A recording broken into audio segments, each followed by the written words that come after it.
What's up, guys, and thanks for tuning back into Token Metrics TV. This is Hidden Gems, and I'm Forrest Pribish, Senior Cryptocurrency Investment Analyst at Token Metrics. Let's jump into it. In this video, we're talking about 5 projects on our Hidden Gems watch list. These are projects that we've flagged as having pretty solid fundamentals, but are yet to go through our code review process. So, of course, this is not financial advice, and none of these projects have been fully vetted by us yet. They're just projects that we're keeping an eye on and doing further analysis on. So they're not particularly investable projects yet, but they're definitely projects that are showing a lot of promise. First up is Polytrade Finance.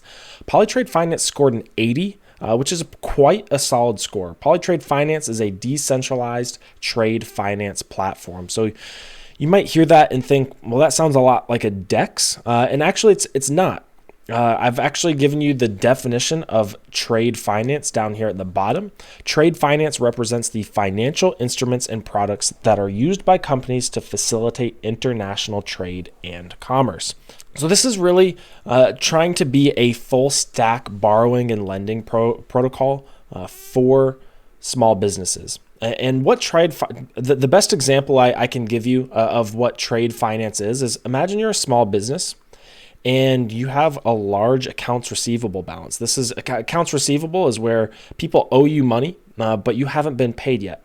Accounts receivable goes on your balance sheet as an asset.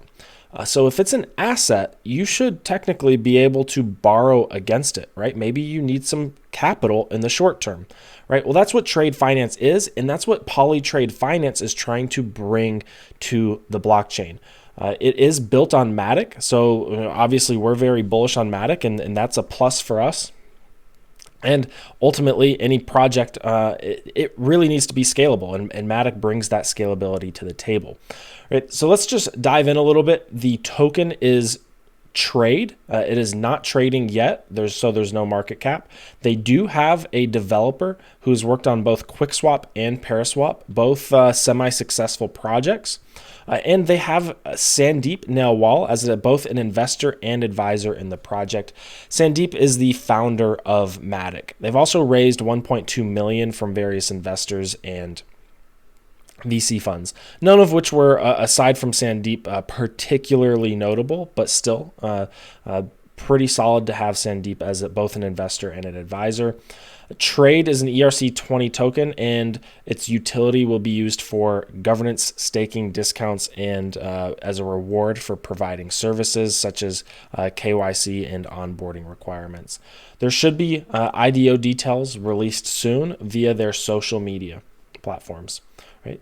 So next up is Mintlayer. Mintlayer is a smart contract architecture on Bitcoin. So it's almost the opposite of, I guess you could say, wrapped Bitcoin or Ren Bitcoin or synthetic Bitcoin on Ethereum, right? Rather than bringing Bitcoin to these smart contract networks and DeFi protocols, they're trying to bring and build the smart contract architecture on the Bitcoin network.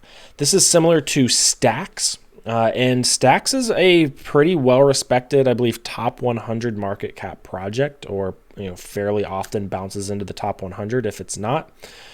So the proof of concept is there. I'll be honest, as somebody who's a bigger fan of Ethereum and other smart contract networks, I don't know that I see the solution for Bitcoin DeFi being built on the Bitcoin network. I'm a bigger fan personally of these other projects like Ren Bitcoin, like Synthetics, bringing Bitcoin over to DeFi optimized smart contract networks. Regardless, they have raised $5.2 million from various VC funds, none of which were particularly impressive, but there were quite a lot of VC funds that participated. And the tokenomics are pretty straightforward with staking, fees, and governance. Next up is Panther Protocol. Panther Protocol is actually very, very interesting. It's a private interoperable DeFi network. It is its own layer 1 blockchain, and the token is ZKP. They received $8 million from various VCs, again, none of which were particularly impressive, but $8 million is a fairly decent sized raise, right? So the tokenomics here are staking fees and governance, pretty standard, but what's really interesting about Panther is you can deposit collateral, right? Deposit collateral into the Panther network and mint what is called Z assets. These Z assets are kind of similar to synthetic assets on synthetics. The main difference, however, is that these Z assets cannot be tracked. So when you send or receive a Z asset or you participate in DeFi with a Z asset, it's completely private, as opposed to Ethereum, where anything you participate in is public knowledge. And the way it does this is it uses something called zero knowledge proofs, which is similar to what Zcash uses. So think of it like Monero or Zcash is the private version of Bitcoin. Panther is seeking to be like the private version of Ethereum, Polkadot, Synthetics, right? Because it is interoperable, right? These Z assets will be interoperable with multiple blockchains. You can see here on the right, Polkadot, AVAX, Flare, Cosmos, Ethereum, Solana, Binance Smart Chain is what they've got outlined so far. So this is definitely going to be one that I think has potential for massive returns if they can accomplish their vision. Keyword, if they can accomplish their vision, or key phrase there, right? It did only score 76 because the team and the investors weren't particularly incredible or notable, but we've seen plenty of projects do well that didn't start out with very, very reputable, strong, notable teams, right? Next up, we have Synthetify. This is a very straightforward play. This is just synthetics, but on the Solana blockchain, right? So synthetic assets on Solana. Synthetics is synthetic assets on Ethereum. All right, we're very bullish on the Solana ecosystem. We're seeing a lot of growth there.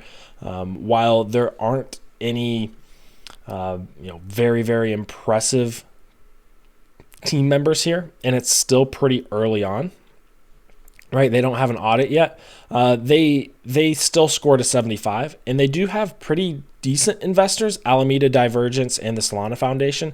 So this is definitely going to be one to keep an eye on. It's not groundbreaking because we already have synthetics on the Ethereum network, but now we're going to have a version of that on Solana. If we think Solana is going to continue to be a major player in the layer 1 smart contracts network space, then it would only make sense for a synthetic assets exchange on Solana to do well as well. So this may be a layup or just an easy slam dunk investment. It just depends on whether or not they have the ability to execute, as well as where this actually launches in terms of price point, right?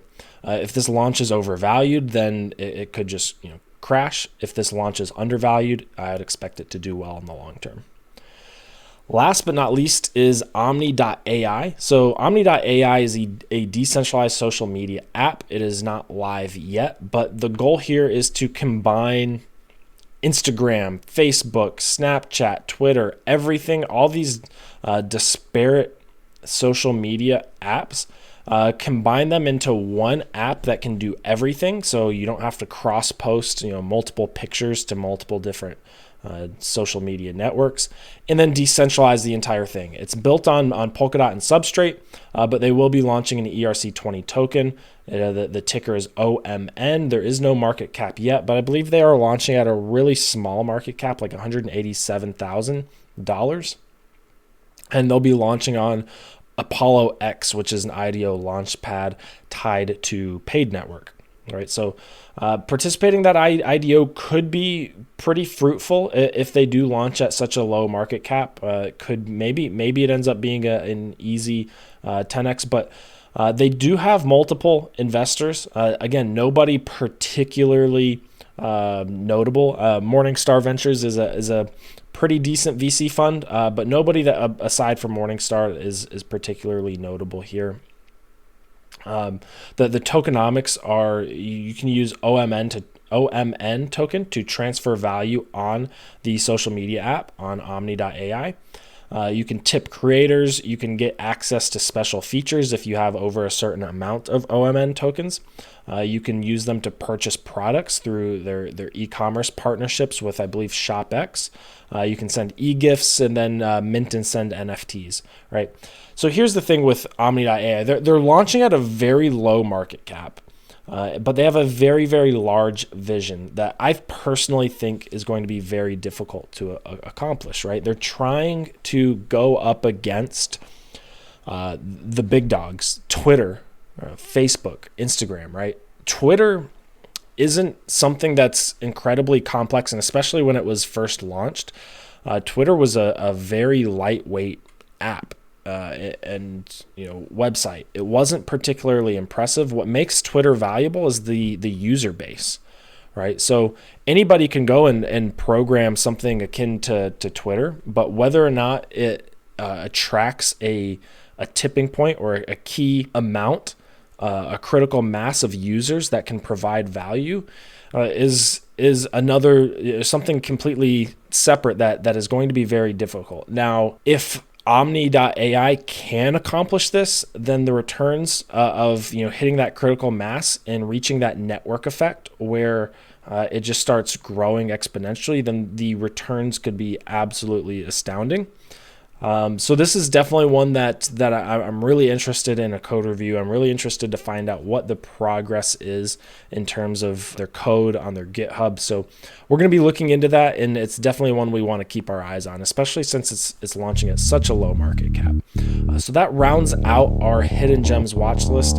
I hope you found this video helpful. Thanks for watching, and remember to tune back in every Thursday for more Hidden Gems. Thanks for watching. Bye.